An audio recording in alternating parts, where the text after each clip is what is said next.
Nous devons ensemble avoir conscience que nul autre que nous-mêmes ne viendra sauver notre nation et que cela exige de chacun de nous une mobilisation tous azimuts.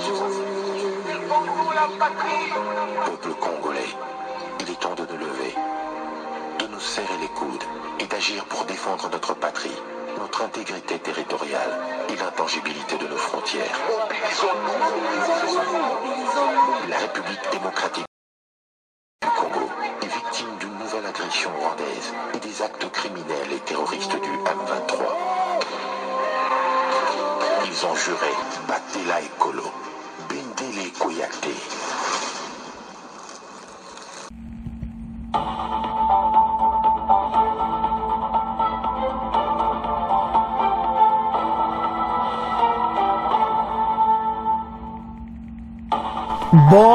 Bonsoir, bonsoir, bonjour, c'est Congo News 24. Bande Konanga, comme toujours avant de commencer notre émission, nous disons merci à Dieu.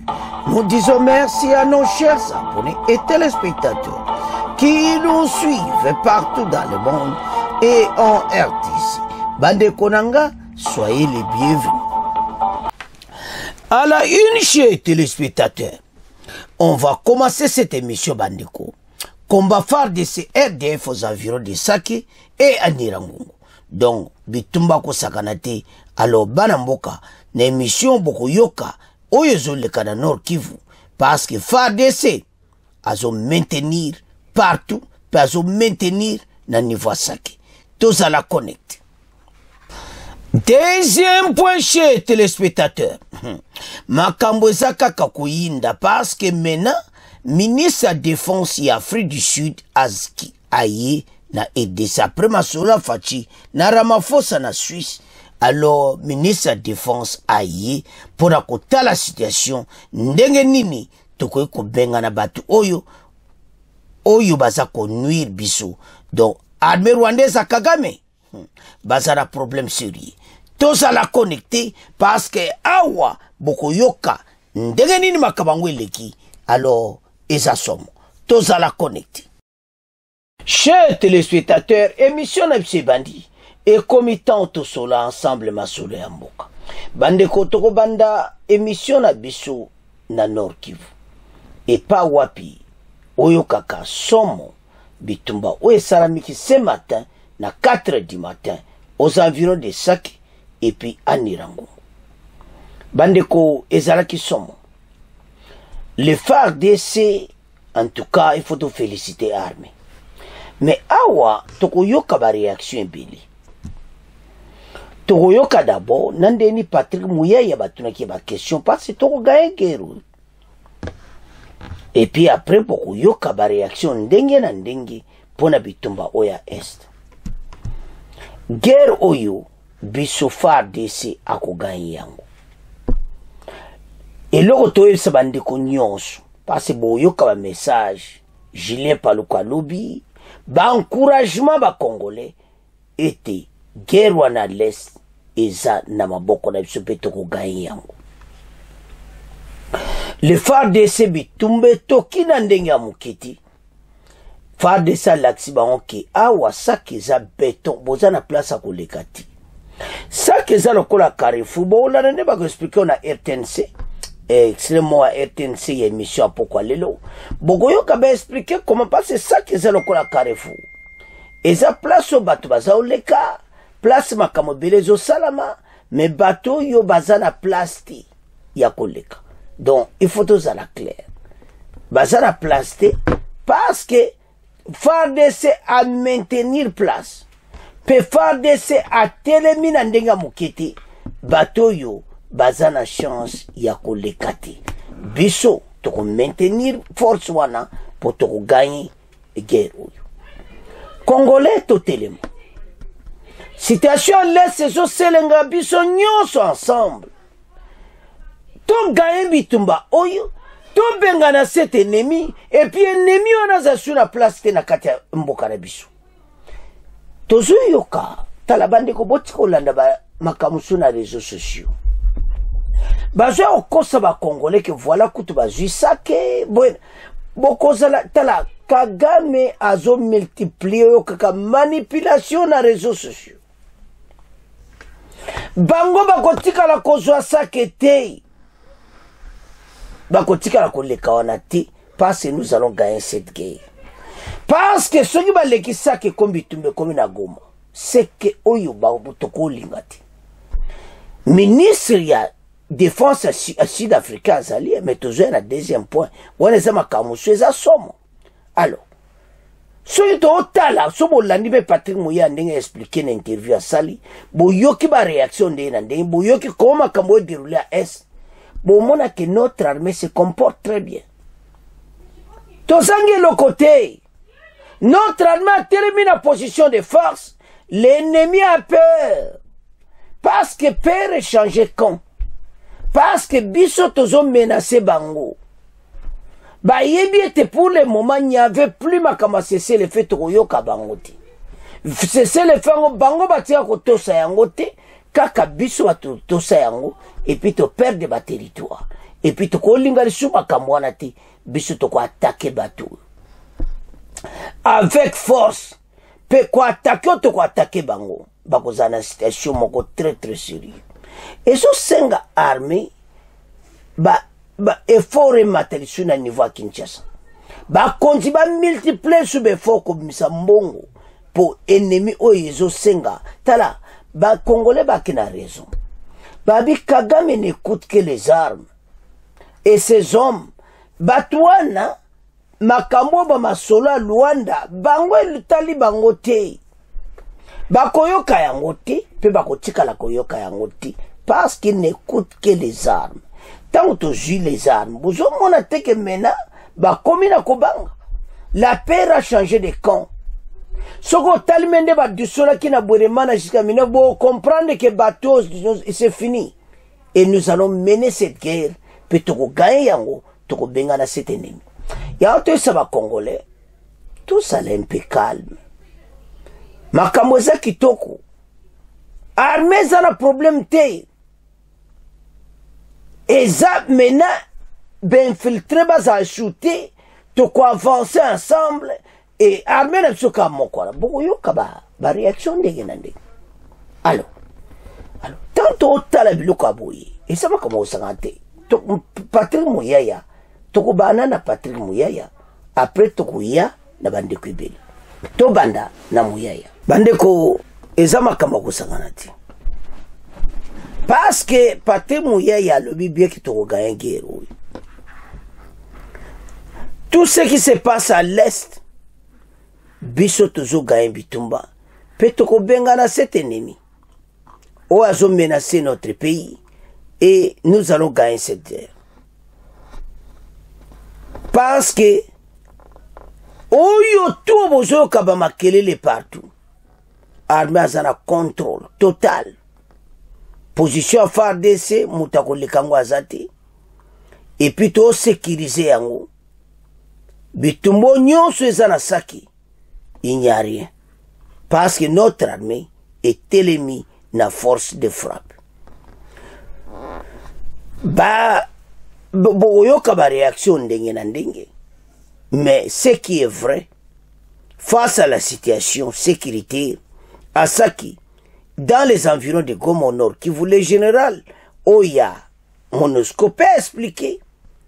Mais Toba na Muyaya, Ndenga Lobi, Bongoto avance. Ce qui se passe, c'est la dynamique de la guerre. Parfois vous perdez de bataille, parfois vous gagnez. Mais il y a une détermination claire que nos forces armées vont d'assurer la défense de l'intégrité territoriale et la protection de nos populations et que c'est une guerre que nous allons gagner. L'ennemi dont l'armée parle, aujourd'hui c'est un ennemi qui est connu, c'est l'armée rwandaise. Ça vaut même plus la peine de parler du groupe terroriste M23 qui n'existe pas. C'est l'armée rwandaise qui opère. Référez-vous au dernier rapport du groupe d'experts des Nations Unies qui parle à la fois des équipements utilisés mais aussi du nombre de militaires envoyés sur les terrains. C'est illustratif justement de la volonté criminelle du président rwandais de maintenir cette partie de la République démocratique du Congo dans des pillages et cela doit cesser absolument.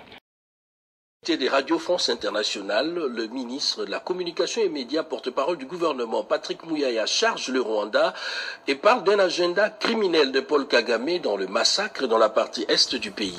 Patrick Muyaya était interrogé par notre confrère Christophe Boisbouvier. Suivez. Le président Kagame, qui ces derniers jours n'a plus les caractères taiseux, a besoin de s'exprimer. Il est fait maladroitement, parce que non seulement qu'il a manqué d'égard au président angolais, qui était bien mobilisé dans le cadre de ce processus, mais sa sortie médiatique, c'est illustratif justement de son état d'esprit qui est pleinement dans la bassesse, parce que lorsqu'on commence à verser dans l'insulte à ces niveaux de responsabilité, c'est illustratif justement du caractère, passez-moi l'expression, un peu mégalo qui le caractérise. Mais je pense que tout ça doit être arrêté, y compris par la communauté internationale, parce que c'est cette attitude des nervosités qui pousse à ce qu'il y ait plus de massacres, parce que lorsque vous parlez, par exemple, de la prise des Minova, c'est que vous ne voyez pas, c'est qu'on ne vous dit pas, c'est qu'il y a des massacres systématiques qui sont opérés sur le jeune volontaire de défense de la patrie qu'on appelle Wazalendo. Des rapports qui nous sont parvenus, en tout cas par des observateurs qui sont localement, qui nous ont parlé des 70 à 90 jeunes. Vous savez que, par exemple, dans cette guerre, le Rwanda a démontré de plus en plus que c'est véritablement l'empire et l'industrie du mensonge qui, de manière régulière, pompe à peu près 1000 tweets par jour, ce que moi j'appelle depuis quelques jours le poison rwandais, la manipulation, la désinformation, le mensonge qui est revendiqué au plus haut niveau du pouvoir. Mais l'idée ici, c'est qu'on ne devait plus justement être dans ce cadre-là, de lors qu'on avait choisi le cadre du processus de Luanda. C'est pour ça qu'il est important que le Conseil de sécurité, que la communauté internationale puisse tirer des conséquences dans l'immédiat du caractère inutilement belliqueux du président rwandais qui s'est traduit de toutes les manières, y compris par son langage que vous avez relevé tout à l'heure, c'est qui est contraire justement à tout ce qui est mis sur la table comme principe pour restaurer la paix dans l'Est de la RDC. Bande Kotolandi Patrick Muyaya. Bon comprendre que bateau basana place à Koulekati. Mais a expliqué bien que guerre Togayan, pas ça va français. Ete bato wana soki baye bakoti ona Minova tout ça baya kuboma bato et baza kuboma ba jeune soit dit ça ba kosi ba wazalendo seulement ka kolaksa pe koboma. Alors na ndenge baza ko exterminer bato bako vivre bazo mona kende bazo poussa bazo mona ke on va gagner bako gagner le côté. Makelelo tu bazotia kuna toza ko assurer bino que baza bato a manipulation pas suka bako kende makambo bozo mona tala juka lisasi kukwea na Rwanda Kigali passe eko mema bango tina kati ya Rwanda. C'est pour ça Patrick Muyaya aza ko expliquer nde baza ko exterminer batu. Mais eloko beti c'était bolandi ne bandili. Nous allons gagner cette guerre. Ba Congolais toko ko bange le côté. La situation laisse ça sous contrôle na biso. Et nous allons agir. Petoko benga na cet ennemi. Tolandi wana lekia bolandi RTNC l'axi extra wana wasaki intervient ba France. La situation est que biso toko mene bitumbo pe toko gagner. Mais je sais que Congolais nyonso a comprendre la situation tozana ngo et puis tozala biso so simba armée. Maintenant to yoka ba réaction. Nirangongo sake ezana omusika tena Goma. Des combats intenses sont en cours ce jeudi 23 janvier entre l'armée congolaise et les rebelles du M23 dans le territoire de Nirangongo et de Sake au Nord Kivu. Donc, na Nirangongo, na Sake, donc Oyokaka, Bitumba Kosakati.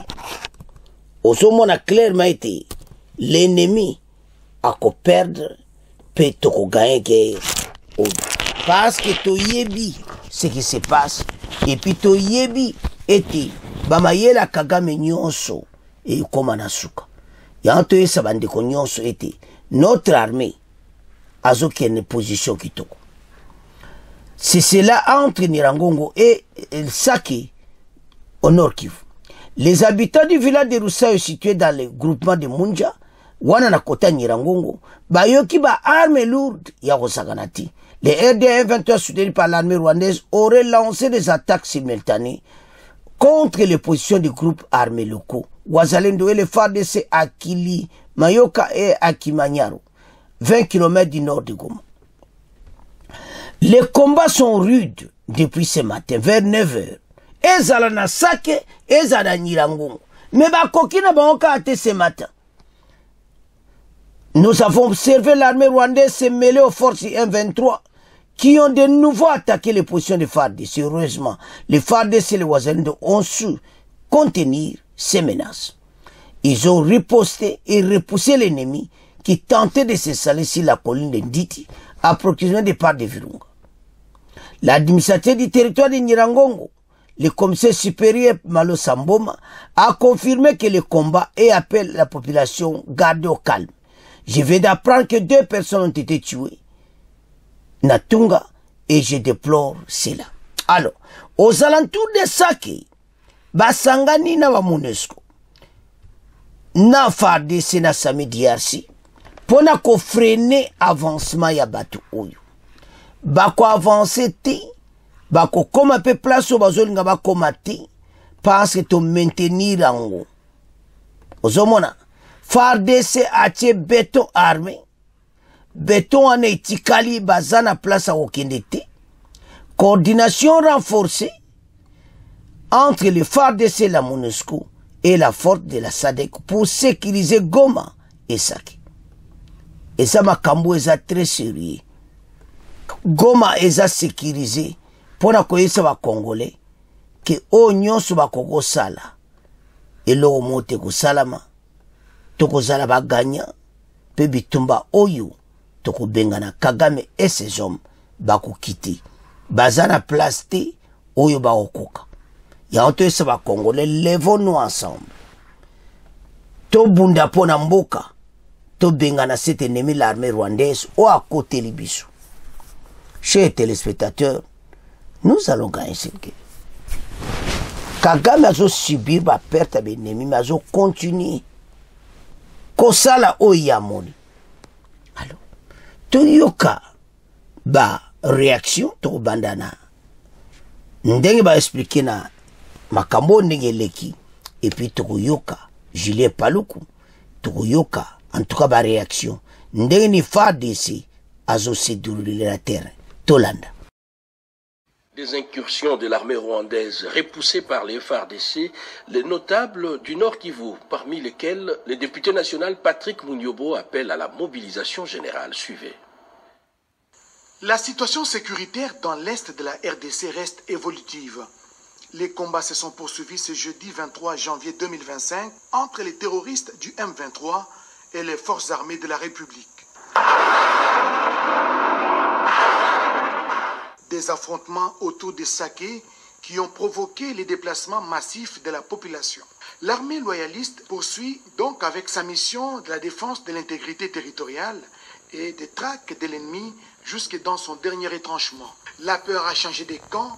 Le M23 ainsi que leurs alliés, le Rwanda, essuient des tirs des forces armées de la République et des volontaires patriotes Wazalendo décidés à en finir avec cette barbarie.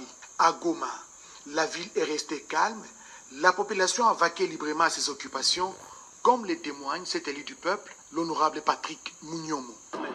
Nous disons et nous encourageons nos FARDC qui sont au front. Les Wazalendo, courage, vous avez le soutien de la population. Goma est sous contrôle, la paix règne.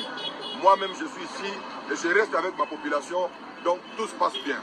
Aucun centimètre du territoire national ne sera cédé à l'ennemi. C'est le credo des FARDC engagés sur différentes lignes de front. Un temps, il y a eu des affrontements rudes dans les Massissi, savoir à Ngungu, plus loin à Bweremana, jusqu'à traverser vers le sud Kivu à Minova. Et depuis quelques moments, il y a des affrontements autour de la cité de Sake, située à 27 km de la ville de Goma. J'ai fait cet appel pour appeler à la solidarité de toute la population envers les forces armées. Ne cédez pas au discours de division. Mobilisons-nous comme c'était à l'époque, qui avec son carton de biscuits, qui avec sa bouteille d'eau, qui avec sa boîte de sardines, pour que nous puissions soutenir nos forces armées afin de bouter dehors l'ennemi. La République ne pleurniche pas, la République s'organise, et ce qui est en train d'être fait maintenant.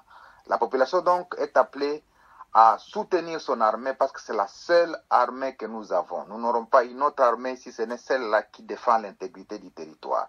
Voilà donc cet appel que j'ai fait pour éviter la panique, pour éviter de céder au discours des rebelles qui démoralisent tout le monde comme si c'est la fin du monde.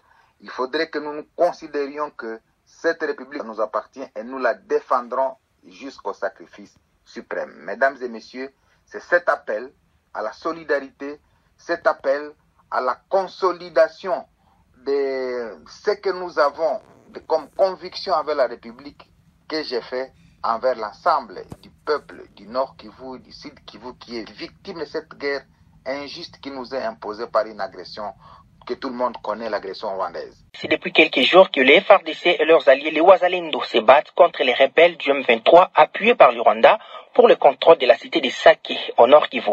Située à une vingtaine de kilomètres à l'ouest de Goma, chef-lieu de la province, cette cité revêt d'une importance stratégique sur plusieurs plans. N'est-ce pas, Marcel Papi-Moukiba?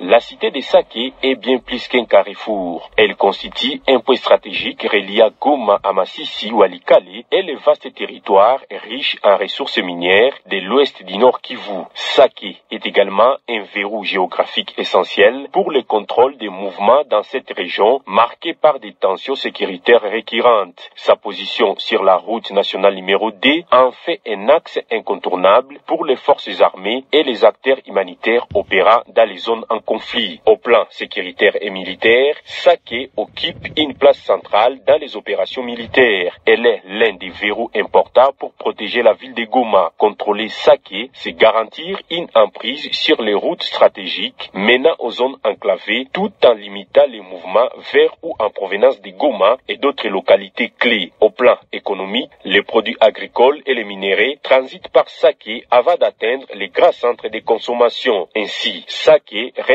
un symbole de la complexité des enjeux du Nord Kivu où géographie, sécurité et géopolitique s'entremêlent. Goma, Marseille. Bande Kotolandi. Armée na biso. To contenir bango. Baza la place à kolekati. So mutazo bang so akoso ki voilà bato bakoleka sakete. Bakotika kokoma Goma te. Biso nde toko attaquer bango. To récupérer ba territoire au bazana. Makambo ndenge zokendi. Guerre oyo lokola bango bato babanda kibiso balukela kibiso yango. Eko kena bango tina Rwanda. Tant tozolo ba tous ces ennemis du paix, les ennemis à Congo, oyo basangani ensemble. Na batora nyonso balandi pa ya côté ba nanga tous ces gens bayeba ete bazana sens unique. RDC kotika la ini. Ba Congolais muta okabula mboka na biso azati. Bazotia bakelo, voilà, on va faire le fédéralisme, tokoboto la Bukavu, tokoboto la Goma et tout ça. Yako boto la Goma total la bino. Et ça va makelele. Batouana, ba Rwandais, ba sali, oka suka na réseaux sociaux na bango. Donc, na kati les réseaux sociaux, ya koyinda na ndenga mukete, ba mensonge, ba manipulation, donc sotia ozoka dama toi passe makabalo kuta. Bokeba na désinformation. On vous dit que oh, voilà, bah, Sake, bah, non, bah, ça va okende wapi. Et puis, biloko wana, ndeto landi Julien Paluku. Ah, sa population, bon, ça la calme. Il n'y a rien, bah, qu'on les nulle part. nous allons gagner cette guerre. C'est le Papi Moukiba. Face à la situation sécuritaire qui prévoit à Sake et dans les environs de Goma, le commandant intérimaire des forces de la MONUSCO rassure quant à la collaboration entre les FARDC, la MONUSCO et la force de la SADC, Samir RDC, pour protéger les civils et défendre la ville de Goma ainsi que la cité de Sake face aux attaques des rebelles du M23. Le général Kardiouf précise qu'à cet instant, les trois forces veillent à ce que le point clé soit sécurisé. On l'écoute. La situation sécuritaire au niveau de Goma et de Sake est dense, mais sous contrôle. Comme vous le savez, depuis ce matin, il y a eu une poussée de l'ennemi du côté de Mubambiro. Et nous, avec l'ensemble des moyens disponibles sur le terrain, nous avons activé l'opération Springbok, qui ne date pas d'aujourd'hui, mais bien de quelques mois avant. Les mesures prises, c'est des mesures prises en collaboration et en coopération avec les forces de défense et de sécurité de la République démocratique du Congo, à côté de Samidafi, de faire face à toutes les éventualités. Nous sommes dans une collaboration aussi bien dans la planification, dans la conduite des opérations, que, si vous voulez, dans le suivi des opérations. Aujourd'hui, une situation particulière à Sake et aux environs de Goma est en cours. Nous avons renforcé cette collaboration pour s'assurer que les points clés sont tenus et pour assurer la défense de Sake et de Goma. La priorité, c'est la protection des populations. C'est sur quoi nous nous attelons depuis ce matin et nous ne lâcherons rien. MONUSCO, SADC, na FARDC basali union. Tala, ba MONUSCO yo, bazaki ba traître. Mais basé sous la chouette. Bakomi koloba pona biso bakomi pasi bakomi na suka makala ba onyoso ebimi biso za la confiance à bango te za la confiance ya sa médiation.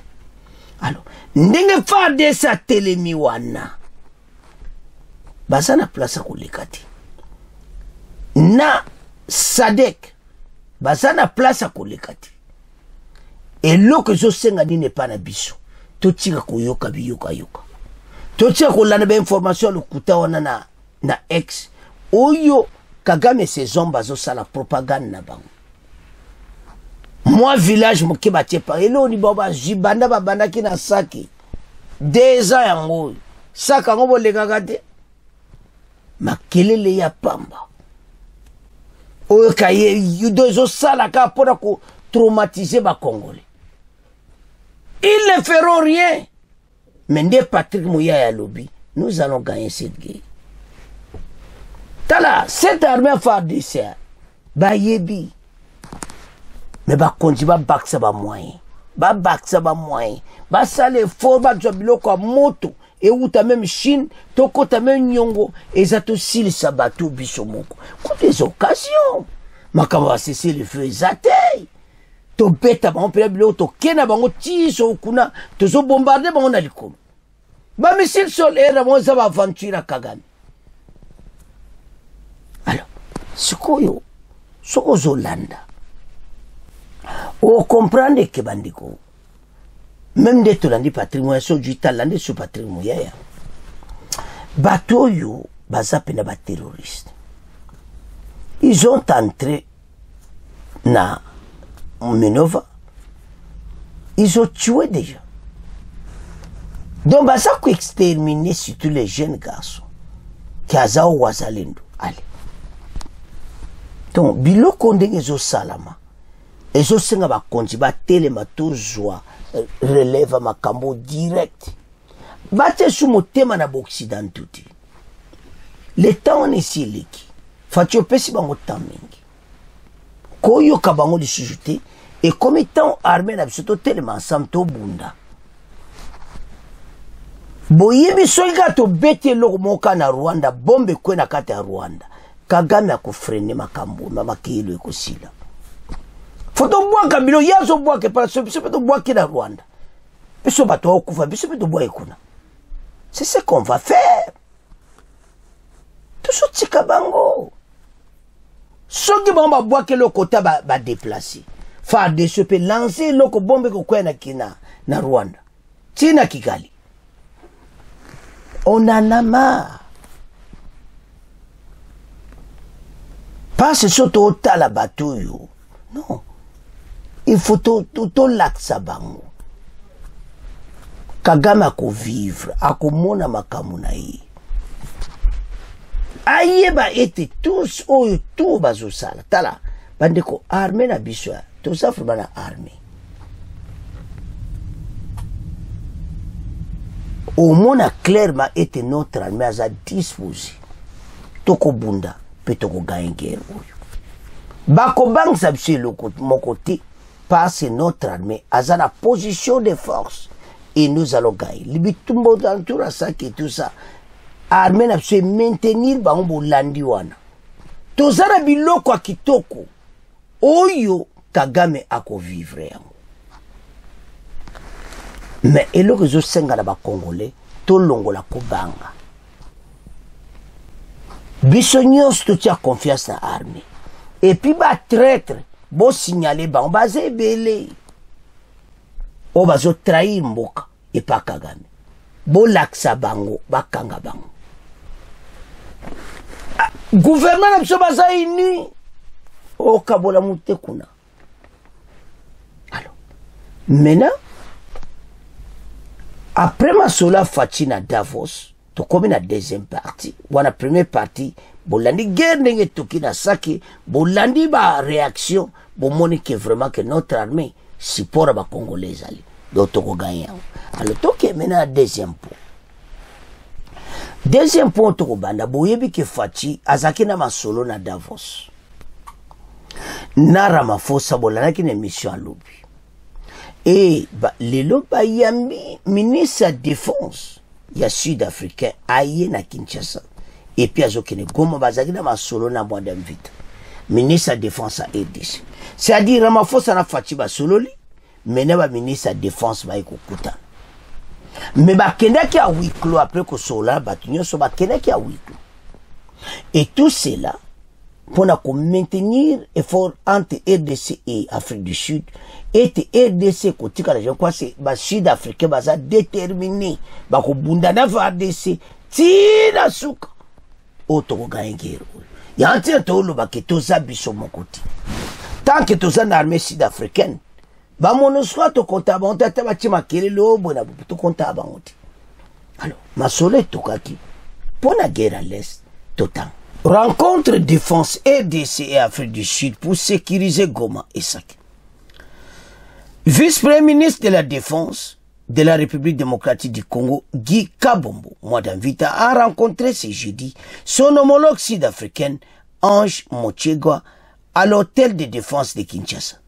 Ce tête-à-tête s'inscrit dans le cadre de la coopération bilatérale en matière de défense entre RDC et l'Afrique du Sud. Bolandia.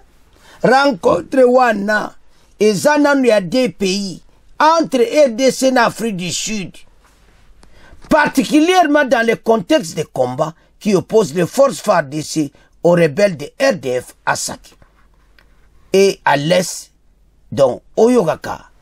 Comment Bisomi Balé Tozo travaille la main dans la main en Afrique du Sud.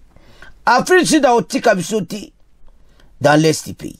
Selon le cabinet du ministre congolais, cette visite courtoisie a été planifiée pour renforcer la coopération bilatérale et discuter le rôle de la brigade d'intervention rapide, un contingent sud-africain opérant sur la barrière de la MONUSCO, notamment dans les régions du Béni. Ce contingent joue un rôle dans la lutte contre les rebelles de ADF dans cette zone. Après une première rencontre protocolaire, une réunion à huis clos s'est entretenu entre les deux ministres et présence du chef d'état-major de FARDC, le lieutenant-général Banza Milambwe, et du chef de la SANDEF, le général Bunza Mawanza. Aucun détail n'a filtré cette réunion. Réunion est allée à et sa réunion, oyo, chef d'état-major, chef armée ya Sud-Afrique, na chef d'état-major Nabiso Milambwe, Namba ministre de défense, bon combien ma solo neza wiklu. Ma solo neza ma solo kati.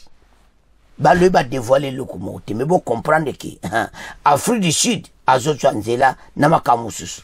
Parce que tozo mona ke faut que sili sa guerre yo. Et FARDC na Afrique du Sud, to sangana ensemble, to bunda, to bengana Kagame na batunai. Yango bendenge ko salama. Alors, bandeko Tala, boyebi makambo bozomona oyo. Cette visite civile que le combat entre les FARDC et le RDF 123 s'intensifie à Sake, une localité stratégique située à une vingtaine de kilomètres de Goma. Sake, qui a souvent été au cœur des affrontements, est également point clé pour la force de Sadek Sami Diarchi, dont les soldats sud-africains ont été tués lors attribués à RDF 123 ces derniers mois. Le combat autour de Sake souligne l'importance de cette localité pour la défense de Goma, la capitale provinciale du Nord Kivu. Situation humanitaire et critique afflige des déplacés dans les zones de combat. Et le ministère de la Défense sud-africain a précisé que cette visite du ministre Mutshekwa a pour but promouvoir la paix, la stabilité et la sécurité au sud, au nord Kivu. Donc, arrivé au ministre de la Défense, Masolo Babengi à huis clos était mokonzi armée ya Afrique du Sud, na milambo waza chef d'état-major bakena huis clos, na ba ministre de la Défense à RDC, ministre de la Défense à Afrique du Sud, Masolo Toki. Et ce moment a clairement été makambo yo ekolinda parce que maintenant bango bakutani et comme maintenant temps oyo bisoto telema pona mboka ete to gae bitumba oyo et puis to bengana cet ennemi de paix akene musika. Alors masolo tiko pona ko sécuriser Goma et Sake. Voilà ne masolo banaki na Davos après yé état-major et yena ministre de la Défense à EDC. Mais na ba ministre de la Défense mibale, na ba chef d'état-major à FARDC, na oyo ya mokonzi ya armée ya Afrique du Sud bazalaki présent. Si comme masolo na kati zanini, nan bazaki bango nyonso. Après bake oya kati. Eza nini? Bo comprendre que match za bobulu. Tozo gagne guerre oyo. Afrique du Sud mobilisé totalement pour tout bengana banguna oyo. C'est pour cela que cette dame ayaki ministre de la Défense passe Fatina Ramaphosa basoli, Ramaphosa bengi ministre de la Défense sud-africain, abikene Kinshasa, bobong sa masolo, ete kalate biloko mota ba sud-africain et kitana Goma to bengana cet ennemi. Alors, to landa bexire oyo, bon to développer masolo. Toujours la situation dans la partie est du pays, l'Afrique du Sud s'est dit préoccupée par la violence dans la partie est de la RDC. Le vice-premier ministre, ministre de la Défense Guy Kabombo Mwadianvita a échangé avec son homologue sud-africain. Des échanges qui ont tourné autour de la présence du contingent sud-africain dans la partie est du pays. D'autres détails avec Sandra Nyangui. Aussitôt revenu de son itinérance au Congo central, le vice-premier ministre, ministre de la Défense nationale et des anciens combattants, Maître Guy Kabombo Mwadianvita, a reçu son homologue sud-africaine, Angie Motshekga, dans le cadre de la coopération bilatérale en matière de la défense entre la République démocratique du Congo et l'Afrique du Sud. Une visite à mettre dans la droite ligne du renouvellement du mandat de la MONUSCO, où les contingents brigades d'intervention rapide, membres des forces de défense nationales sud-africaines, agissent pour le compte de la MONUSCO à Beni.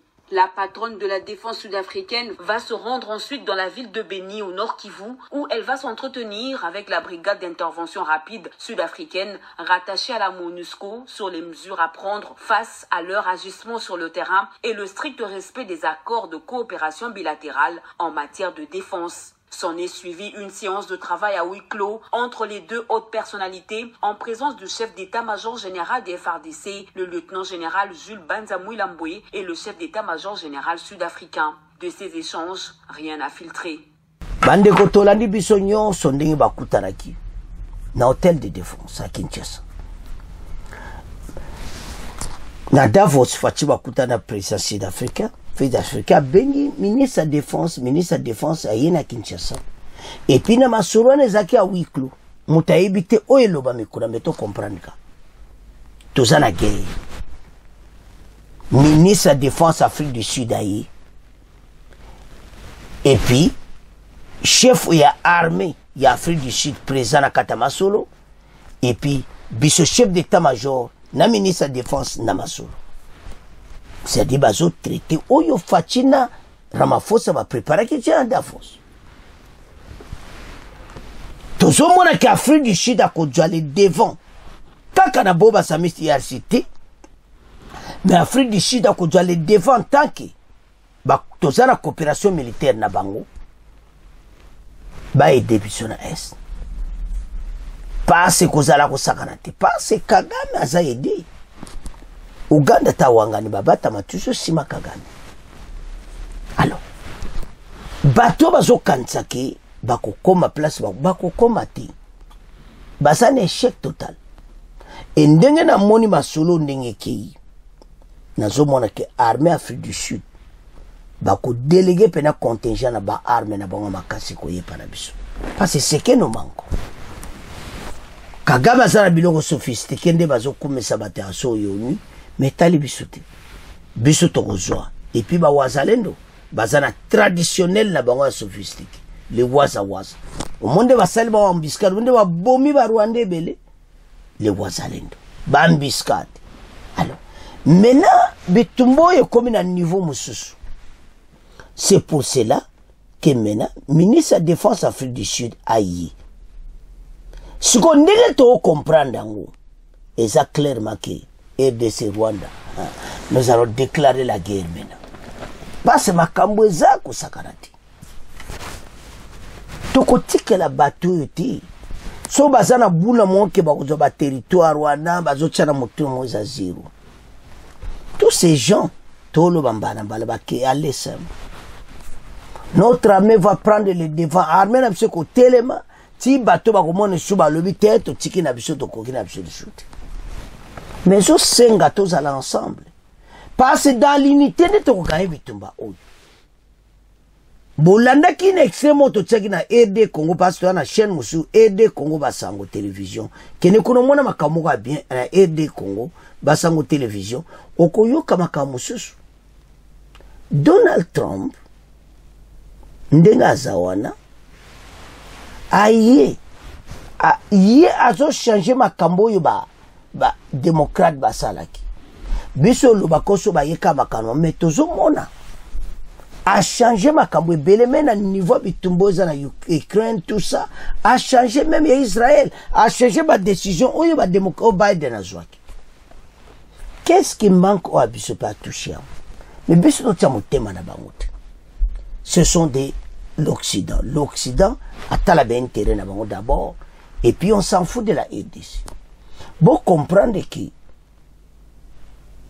MONUSCO ONU, je m'excuse. Il y a mon conseil de sécurité de l'ONU. Baso quoi couper sa Kagame sanction ti. Ba oui kasi makamozo uta. Et pas américain, na européen. Ah couper sa sanction ti zabi tumba bango ba congolais. Bango na bango ba congolais mais en état les rapports à Nations Unies, ils ont signifié clairement Rwanda na kati ya makambo.